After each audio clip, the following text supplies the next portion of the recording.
વિડીયોમાં આપણે બે કોન્ટેન્ટ વિશે વાત કરવાની છે, બે મૂવી વેબ સિરીઝ વિશે વાત કરવાની છે. એક તો મૂવી છે ગુજરાતી 31st એના કલેક્શન વિશે, અને એક જીઓ સિનેમા પર સિરીઝ આવી છે ડોક્ટર્સ એના રિવ્યૂ વિશે. ફિલ્મનું જે બોક્સ ઓફિસ કલેક્શન છે ને એને આપણે છેલ્લે લઈશું. અત્યારે આપણે જે ડોક્ટર વેબ સિરીઝ આવી છે ને એના વિશે આપણે થોડોક ટૂંકમાં રિવ્યૂ કરી દઈએ, કારણ કે વધારે ડિટેલમાં રિવ્યૂ કરવા જેવી આ સિરીઝ મને લાગી નહીં. ડોક્ટર જીઓ સિનેમા પર આવી છે. શું છે આમાં? તો એક હોસ્પિટલની આત્મકથા હોય ને એવું લાગે છે. એક હોસ્પિટલ હોય એ પોતાની આત્મકથા પબ્લિકને કહેતી હોય કે ભાઈ જુઓ, મારી અંદર આવા કામો થાય છે, આ રીતની મારી ડેલી રૂટીન લાઈફ હોય છે, એવું બધું લાગે છે. તમારે ખાલી હું તમને કહું એટલું જાણવું હોય ને તો આ જોવાય કે ભાઈ ડેઈલીની ઇમરજન્સી આવે ત્યારે ડૉક્ટરો, એના આસિસ્ટન્ટ ડૉક્ટરો, એ બધાની હાલત શું હોય, કેવી રીતે એ લોકો ઇમરજન્સીથી લડે છે, કેવી રીતે લોકોના જીવ બચાવે છે, કેવી મિસ્ટેકથી લોકોના જીવ જાય છે, જીવ ગયા પછી ડૉક્ટરોના રિએક્શન કેવા હોય છે. અમુક ડૉક્ટરો એ ખૂબ ઇમોશનલ હોય, એમાં સ્પેશિયલી લેડી ડૉક્ટરો, તો એ ઇમોશનલ થઈ જાય છે. અમુક દર્દીઓ સાથે થોડોક વધારે પડતો ભાવુક સંબંધ થઈ જાય, અને એ દર્દીનું જો મૃત્યુ થાય તો કેવી સિચ્યુએશન ઊભી થાય છે. પછી અંદર આસિસ્ટન્ટ ડૉક્ટરો જે હોય છે એની અંદર એકબીજાથી ઝેલસી કેવી હોય છે, કયા કારણે. અમુક આસિસ્ટન્ટ ડૉક્ટરો એવો હોય છે કે જેની પર્સનલ લાઈફના લીધે એ લોકો અમુક એવા નશાનું સેવન કરતા હોય છે. આવું ઘણું બધું છે જે આ સિરીઝમાં બતાવ્યું છે. પાછું એની સામે ઘણું બધું એવું છે કે જે તમને ગળે ન ઉતરે. એક તો ઇમરજન્સી તો ઠીક છે, ચાલો ઇમરજન્સી આવે એટલે દર વખતે મોટા ડૉક્ટરો હોય એ હોસ્પિટલની બહાર એમ્બ્યુલન્સ સુધી કોઈ દર્દીને લેવા ન જાય. બની શકે કે વધારે પડતી ઇમરજન્સી હોય કે અથવા તો પછી બહુ મોટું સેલિબ્રિટી હોય તો કદાચ ડૉક્ટર જતા હોય એકવાર કે બે વાર વધી. પણ અહીંયા તો હર વાર એવું થાય છે. અને બીજી વસ્તુ કે કોઈ પણ દર્દી હોય એનું જ્યારે મગજનું ઓપરેશન થતું હોય, બ્રેન ટ્યુમર હોય અને ઓપરેશન થતું હોય, તો જ્યાં સુધી મને ખબર છે ત્યાં સુધી હું વાત કરું કે એને બેહોશ કરી દેવામાં આવે. પણ અહીંયા તો એક બે વાર એવું બતાવ્યું છે કે પોતે આમ સજાગ અવસ્થામાં છે અને ગીતો ગાય છે અને એનું ઓપરેશન થઈ રહ્યું છે. એવું હકીકતમાં થતું હશે કે નહીં મને ખબર નથી હો, એટલે મેં આ ઊંધો આમાં ઉપાડ્યો છે. થતું હોય તો પછી મને કમેન્ટ સેક્શનમાં જણાવજો કે ભાઈ એવું જ હોય છે, તો ભાઈ સોરી. એટલે આ સિરીઝમાં એવું બતાવેલું છે. અને બીજી વસ્તુ કે ઇમોશન જ્યારે આમ બતાવ્યા છે ને એ વળી થોડાક એમ અટ્રેક્ટ કરે છે કે ભાઈ ઇમોશનલી તો થોડા આમ ઇન્વેસ્ટમાં થઈ જાવ છો.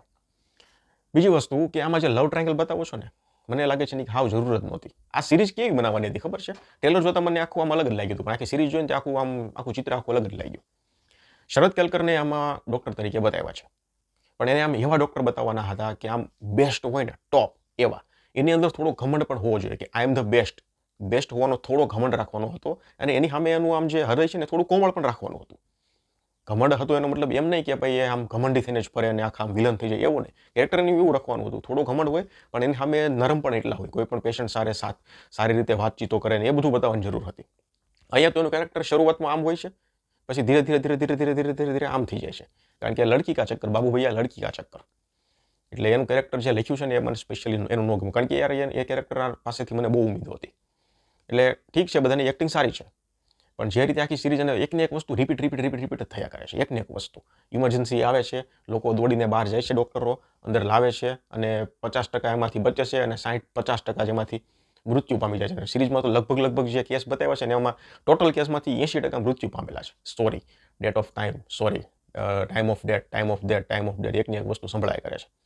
એટલે એની વસ્તુ રિપીટ થયા કરે છે. એકવાર ઇમરજન્સી આવી, તમે બતાવી દીધી, વાત ખતમ, પછી કંઈક બીજું કરો, આમાં ત્રીજું કરો, તો એકની એક વસ્તુ ઇમરજન્સી 3-4 વાર ઇમરજન્સી આવે. એકવાર ક્રિકેટર આવે, એકવાર આખી પોલીસવાળાની ટીમ આવે છે, એ રીતનું એ ચાલ્યા જ કરે. એટલે સિરીઝ ક્યાં જઈ રહી છે, એનું શું મોટિવ છે, આમાં શું છે, એ બધું કાંઈ નહીં. આખી હોસ્પિટલ લાઈફ ડેઈલી સવારે ડૉક્ટરો આવે છે, શું કરે છે, કેટલા પેશન્ટને જોવે છે, કેટલાને દવા આપે છે, કેટલા મૃત્યુ પામે છે, પતી ગયું. બીજા દિવસે સવારે એની સ્ટોરી, ઇમરજન્સી આવે છે, ડૉક્ટરો પોતાના ઘરેથી આવે છે, શું થાય છે.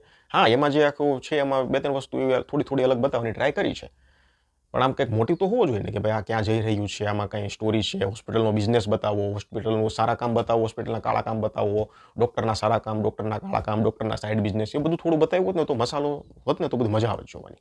તો મને તો ભાઈ આ વન ટાઈમ વોચ લાગી. 2.5 સ્ટાર આપીશ. તમારે જોયું હોય તો જોઈ લેજો. જી સિનેમા પર લગભગ તમારે 6.5 થી 7 કલાક આપવા પડશે આ સિરીઝને, તો એ સિઝન 1 પૂરું નથી થયું, હજી સિઝન 2 આવશે. હવે વાત કરીએ આપણે ગુજરાતી ફિલ્મ 31st મૂવીની, તો ભયંકર રીતે ફ્લોપ થઈ ગઈ છે. IMDb પ્રમાણે જોવો તો ભયંકરથી પણ ભયંકર. IMDbમાં 15 કરોડનું બજેટ છે, પણ આપણને ખબર છે 15 કરોડનું આ છે નહીં. એટલે જે કાંઈ હોય એ બજેટ એ અત્યારે આ ફિલ્મનું જે 9 દિવસનું કલેક્શન છે ને એ ફક્ત ને ફક્ત 13 લાખ રૂપિયા થયું છે. અને માની લો કે આ ફિલ્મ કદાચ 1 મહિનો થિયેટરમાં હાલશે ને તો એ 25 લાખ સુધી પહોંચશે. 1 મહિનો સુધી હાલશે નહીં હવે, 2 મોટી ફિલ્મો આવે છે એટલે. પણ અત્યારે આનો હાલ એવો છે કે 13 લાખ રૂપિયા ફિલ્મનું કલેક્શન થયું છે. આ રીતનો આખો માહોલ છે. જો તમે સિરીઝ જોઈ લીધી હોય તો આ 31st મૂવી જોઈ લીધું હોય, તમારા કંઈ રિએક્શન હોય એ મને કમેન્ટ સેક્શનમાં જણાવજો. ધન્યવાદ.